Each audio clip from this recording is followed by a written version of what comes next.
Friends, మళ్ళీ మీకోసం మగ్గం వర్క్తో వచ్చేసాను. మరి మొత్తం కూడా కంప్లీట్ దర్దోసి వచ్చి జరీ వచ్చిందండి.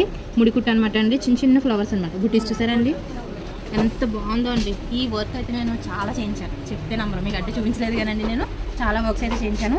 ఇది వచ్చేసరికి చూసారా, జస్ట్ హ్యాండ్ అంటే వీళ్ళు స్టిచ్ చేసుకోవడం ఎలా చేసుకుంటారంటే అండి, ఇలా చిన్న అంచుకు కానీ పెద్ద అంచుకు కానీ, చిన్న అంచుకు కానీ పెద్ద అంచుకు కానీ హ్యాండ్కి ఇది పెట్టుకుని వచ్చి ఇది సపరేట్గా వేసాం కాబట్టి కింద యాడ్ అయిపోద్దండి. ఇలా కట్ వర్క్ వస్తుంది. దీనికి హ్యాండ్ పోస్టులు వేసుకున్న సరే చాలా బాగుంటుంది. చిన్న టిప్ అండి ఏంటంటే అండి, స్టిచ్చింగ్ చేసుకునేటప్పుడు అండి ఈ చిన్న అంచు కిందన్నా వేసుకోవచ్చు, లేదంటే పెద్ద అంచు కిందన్నా వేసుకోవచ్చు అండి. మీకు కావాలంటే ఇలా కింద హ్యాండ్ పోస్ట్లో వేస్తాం కదండి, అవి కూడా వేయించుకోవచ్చు అండి. చాలా లుక్ అయితే ఎక్సలెంట్గా ఉంటుందండి.